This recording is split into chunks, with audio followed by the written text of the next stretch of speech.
उद्भव स्थिति संहार कारिणीं क्लेश हारिणीं सर्वश्रेयस्करीं सीतां नतो हम राम बल्लभाम। सज्जनों, भागवत कथा में आगे चलते हैं।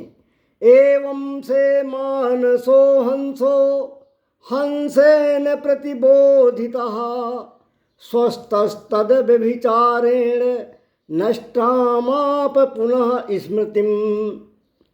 जब अभिज्ञात रूपी परमात्मा ने जीव रूपी पुरंजन को भली भांति समझाया,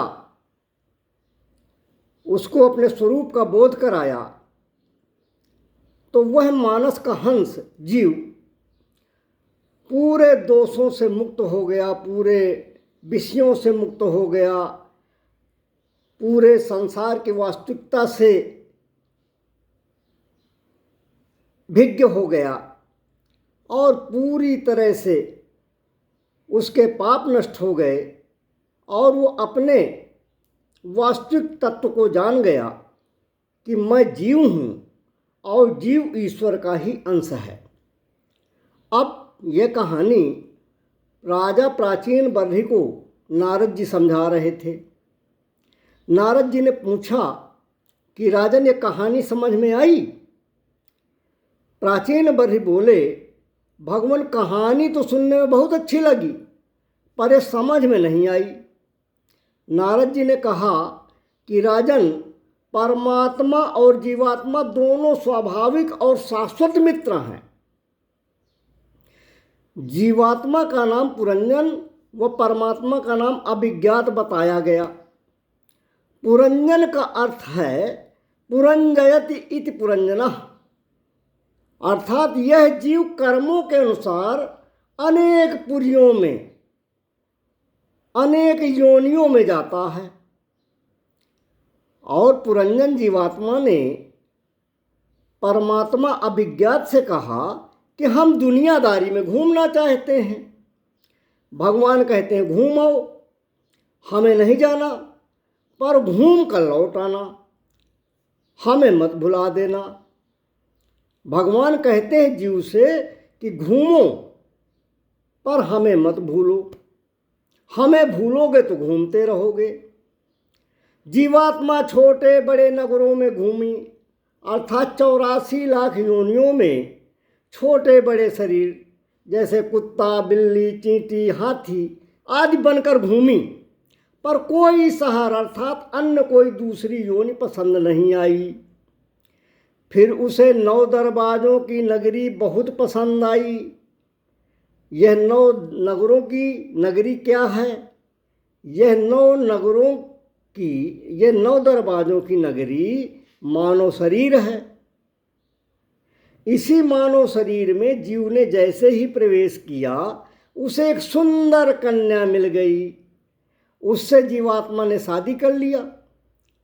वह कन्या जिससे शादी करके जीव ने पुरंजनी नाम दिया है, वह उसकी बुद्धि है और इसी बुद्धि का शासन पुरंजन पर चलता है। यानी जीव बुद्धि के बल पर नाचता है। वह पूरे नगर अर्थात जीव के शरीर व मन की मालकिन है। 10 सेनापति और 1 सैनिक कौन है? 5 ज्ञानेंद्रियां और 5 कर्मेंद्रियां, ये 10 सैनिक होते हैं। और इन 10 सैनिकों का सेनापति कौन है? हमारा मन।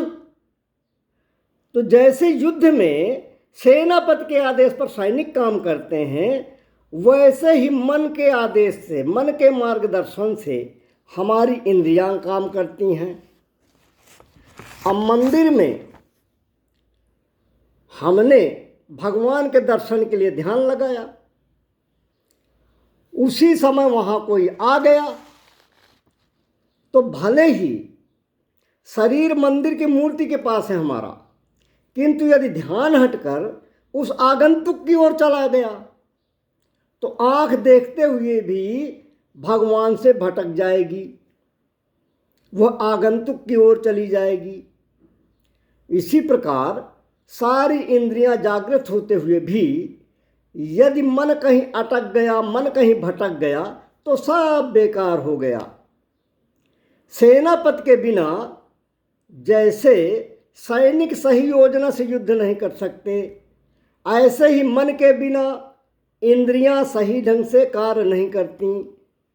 जो 5 फन का सांप बताया गया है, और वो 5 फन का सांप दिन रात नगर की रखवाली करता है।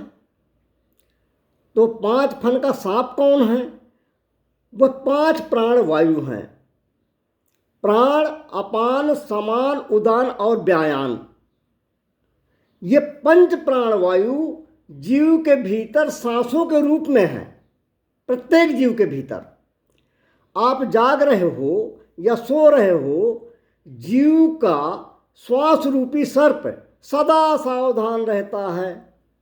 श्वास चलती रहती है, श्वास रुकती नहीं है।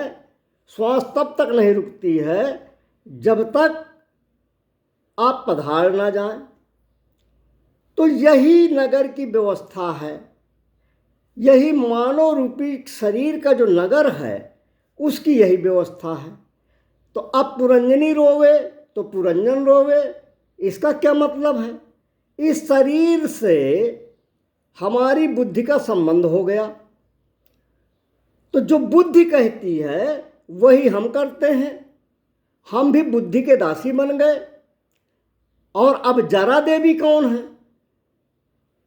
वो जरा देवी जिससे कोई विवाह नहीं करना चाहता। उस जरा देवी का नाम है बुढ़ापा। बोलो, है कोई ऐसा संसार में जो बूढ़ा होना चाहता हो?